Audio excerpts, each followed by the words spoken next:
నాట్యము ఎలా ఉద్భవించింది, భూమి మీదకి ఎలా వచ్చింది అని చెప్పేటువంటి విషయమే ఈ యొక్క నాట్యోత్పత్తి. దీనిలో ఎక్కడ మొదలవుతుందంటే త్రేతాయుగం మరియు ద్వాపరయుగం ఈ యొక్క సంధి కాలంలో, అంటే మధ్యలో ఉండేటువంటి కాలంలో ప్రజలు అరిషట్ వర్గాలకు లోనవుతారు. అంటే కామ, క్రోధ, లోభ, మోహ, మద, మాత్సర్యాలకు లోనవుతారు. అంటే ఏమిటివి అంటే the bad qualities in humans అన్నమాట. అంటే బేసిక్గా అయితే హ్యూమన్స్ మంచిని ప్రాపగేట్ చేయడానికి, మంచిని తీసుకోవడానికే ఉన్నారు. కానీ ఏవైతే ఒక బ్యాడ్ క్వాలిటీస్ లోపలికి వస్తాయో ఆ వచ్చినటువంటివి వీరిలో ఉండేటువంటి మంచిని దూరం చేస్తాయి. అవే ఈ అరిషడ్ వర్గాలు. ఇవి చెడుని దగ్గర చేయడంతో పాటు భగవంతునికి దూరం చేస్తాయి.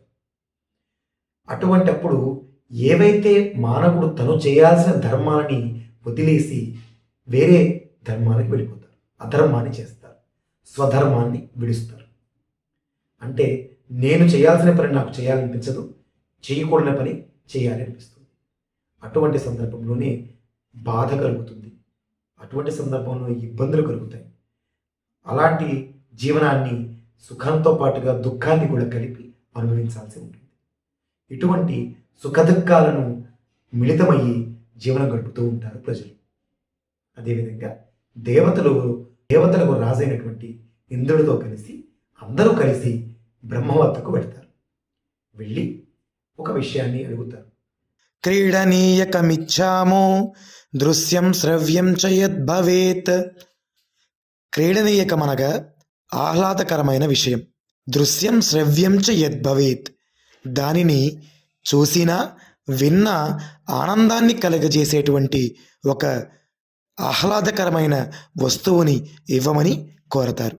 స్వామి, ఇప్పుడు ఈ చెడు అంటే ఏమిటి తెలుసుకొని దాని నుంచి దూరం అయ్యి మంచిని దగ్గర చేసుకోవడానికి అవకాశం ఇచ్చేవే వేదాలు.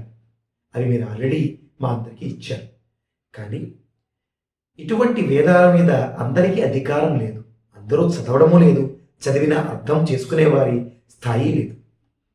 అటువంటప్పుడు మంచిని చాలా ఈజీగా తెలుసుకునేందుకు అవకాశం ఏముంది, అది ఇవ్వండి అని అడుగుతారు. అడిగినప్పుడు ఆయన సరే అని వారిని పంపించి వేసి 4 వేదాలను స్మరిస్తారు. 4 వేదాల నుంచి 4 సారాలను తీస్తారు. ఏ వేదం నుంచి ఏమి తీశారు అని మాట్లాడితే జగ్రాహ పాఠ్యం ఋగ్వేద సామభ్యో గీతమేవచ యజుర్వేదాదభినయాన్ రసానా ధర్మణాదభి. జగ్రాహ అంటే గ్రహించారు. ఏం గ్రహించారు? పాఠ్యం ఋగ్వేదం నుంచి పాఠ్యాన్ని, టెక్స్ట్ని తీసుకున్నారు. సామభ్యో గీతమేవచ, సామవేదం నుంచి గీతాన్ని తీసుకున్నారు. యజుర్వేదాత్ అభినయాన్, యజుర్వేదం నుంచి అభినయాన్ని, ఎక్స్ప్రెషన్ని తీసుకున్నారు. రసానా ధర్మణాదభి, రసమును అధర్వణ వేదం నుంచి తీసుకున్నారు. ఈ 4 వేదాల నుంచి 4 భాగాలను తీసుకుని ఒక చక్కని అత్యుత్తమమైనటువంటి పంచమ వేదంగా నాట్యాన్ని సృష్టించారు. ధర్మమర్జమసస్వం చ సోపదేశ్యం స సంగ్రహం నాటాఖ్యం పంచమం వేదం సేతిహాసం కరోమ్యం. అంటే ధర్మాన్ని, అర్థాన్ని, కామ్యాన్ని ఈ మూడింటిని కూడా చక్కగా ఇవ్వగలిగినటువంటిది, యశస్సుని ఇచ్చేటువంటిది, చక్కగా అందరికీ ఏమేమైతే వారికి అవసరం అవన్నీ ఇవ్వగలిగినటువంటిది పంచమ వేదాన్ని సృష్టిస్తున్నాను మీకోసమని చక్కని వేదంగా ఈ నాట్యాన్ని సృష్టించి మన ఎవరైతే అడిగారో దేవతల అధిపతి ఆ ఇంద్రుడిని పిలిపించి ఇది ఇవ్వబోతారు. అయితే అత్యద్భుతంగా క్రియేట్ చేయబడినటువంటి, సృష్టింపబడినటువంటి ఈ యొక్క నాట్యవేదము అందుకునేందుకు మేము కాదు స్వామి అర్హులము, శిష్య సహితుడైనటువంటి భరత మహాముని ఉన్నారు పక్కన, ఆయనకు అందించండి. అప్పుడు 10 కాలాల పాటు మీరు తయారు చేసిన ఈ పంచమ వేదం అనేది ఎక్కువ మంది శిష్యులతో బయటకు వెళుతుంది, అప్పుడు ఎక్కువ మందికి ఇది చేరుతుంది అని ఈ యొక్క ఇంద్రుడు చెప్పడం జరుగుతుంది. తద్వారా భరత మహామునికి బ్రహ్మదేవుల వారు ఈ యొక్క నాట్యవేదాన్ని అందిస్తారు, చెప్తారు. చెప్పినటువంటి ఆ నాట్య వేదాన్ని ఆయన అవగతం చేసుకొని ప్రాయోగికం పరంగా అంటే ఆయన థియరిటికల్ నాలెడ్జ్ ఇచ్చారు. ప్రాక్టికల్గా చేసి చూపించి దీనిలో ఒక శాస్త్రపరంగా దీనిని చక్కగా ముందుకు తీసుకువెళ్ళి భరత మహాముని వారు వారి యొక్క 104 మంది శిష్యులకు దీన్ని ప్రయోగ సహితంగా అందిస్తారు, నేర్పిస్తారు.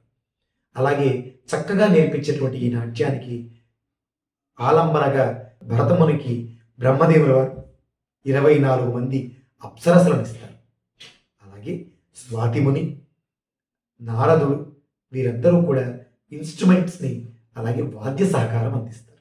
ఇలాగా ఇటువైపు నర్తకీమణులు 24 మంది అప్సరసలు, అలాగే 104 మంది మన భరత శిష్యులు, అలాగే నందీశ్వరుడు, నారద మహాముని వీరందరూ కలిసి చక్కని నాట్య బృందంగా అంటే ఒక ట్రూప్ కింద ఏర్పడతారు.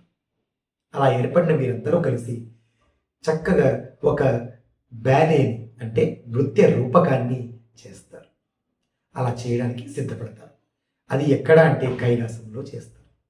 మరి చేయమని అడుగుతారు. ఒక క్లాస్ చెప్పిన తర్వాత దానికి ఒక టెస్ట్ పెడతారు కదా టీచర్ గారు. అలాగే ఏం చేశారు, భరత మహాముని వారికి బ్రహ్మదేవుల వారు ఒక టెస్ట్ పెట్టాలని అనుకున్నారు.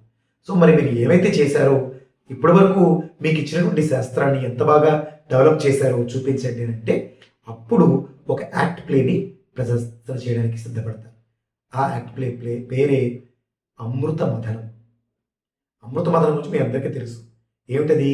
దేవతలు ఒకవైపు, రాక్షసులు ఒకవైపు నుంచొని మందర పర్వతాన్ని వాసుకిచే చిలకగా అందులోంచి అమృతం పుట్టుకు వస్తుంది.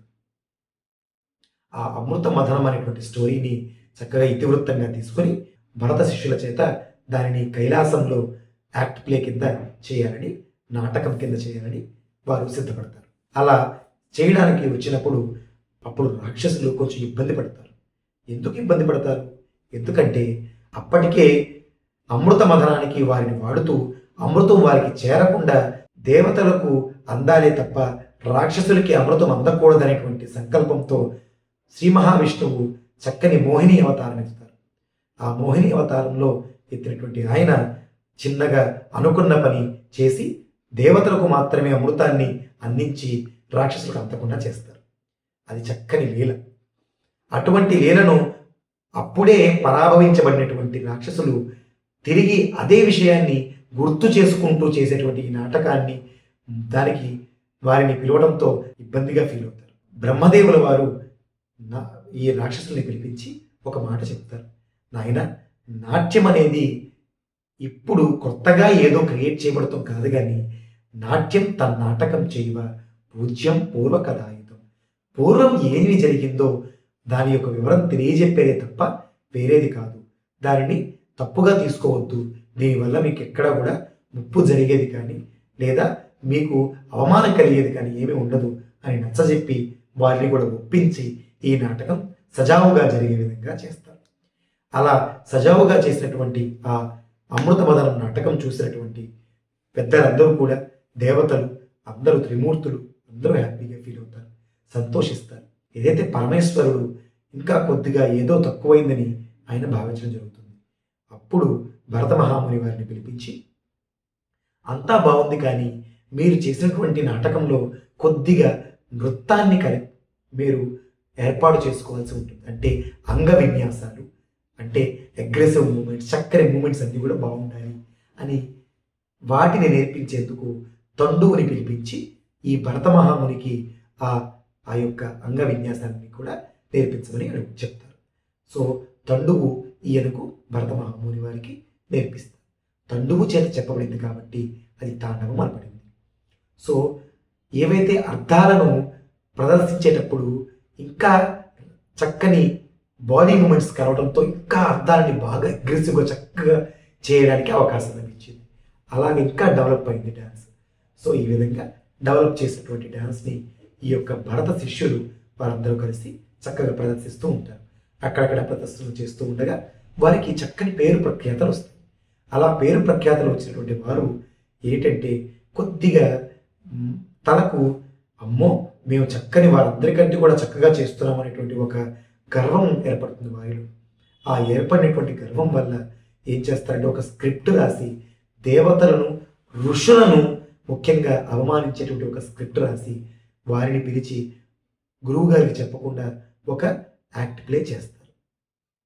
అంటే గురువు గారి యొక్క అనుమతి లేకుండా ఒక యాక్ట్ ప్లే చేస్తారు, ఒక నాటకాన్ని ప్రదర్శిస్తారు. ఆ ప్రదర్శించినటువంటి నాటకము అవమానిస్తూ, అంటే ఆ యొక్క ఋషులను అవమానిస్తూ ఒక హాస్యభరితంగా చేయడానికి ప్రయత్నం చేస్తారు. అయితే హాస్యం కోసం చేసినప్పటికీ అది అవమానంగా ఫీల్ అయినటువంటి ఋషులు వీరికి శాపం అందిస్తారు, శపిస్తారు. మీ వల్ల వచ్చినటువంటి నాట్యము కోల్పోతుంది లేదా అది నశిస్తుంది, మీరు పంక్తిబాహ్యులవుతారు. అలాగే ఈ యొక్క గురు శిష్య పరంపరలు ఇది నాశనం అవుతుంది తప్ప ఇది ముందుకు వెళ్ళదు, నాట్యం ముందుకు వెళ్ళదు అని చెప్పని శపించడం జరుగుతుంది. ఆ శాపంతో భయపడినటువంటి భరత శిష్యులందరూ కలిసి తిరిగి గురువుగారి వద్దకు వెళ్ళి భరత మహాముని వారిని వేడుకుంటారు. స్వామి, గురువర్య, ఈ విధంగా చేశాము, తప్పైపోయింది, మాకు ఈ విధంగా ఋషుల నుంచి శాపం లభించింది, మేము ఎలా చేయాలి ఏంటంటే, మీరు మానవులు అయిపోతారు నుంచి కూడా ఒక శాపం ఇస్తారు. సో ఈ యొక్క శాపం గురించి తెలిసినటువంటి భరత మహాముని శిష్యులను తీసుకుని వెళ్ళి ఆ యొక్క ఋషులను అడగగా అప్పుడు వారు ఒక చక్కని సమాధానం ఇస్తారు. ఋషివర్య, ఈ యొక్క శాపము కూడా తప్పదు, కానీ మేము చెప్పినట్టుగా నాట్యమైతే నశించదు.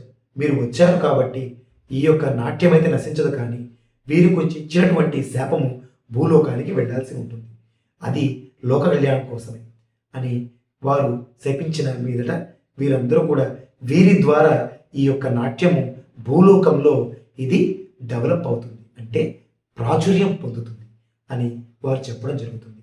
అలాగే గురు శిష్య పరంపర ద్వారా గురువుని ఆశ్రయించి గురువు యొక్క అనుమతితో చేస్తూ ముందుకు వెళ్ళినటువంటి వీరికి ఎప్పుడు ఆ యొక్క శాపము అంటకుండా ఉంటుంది.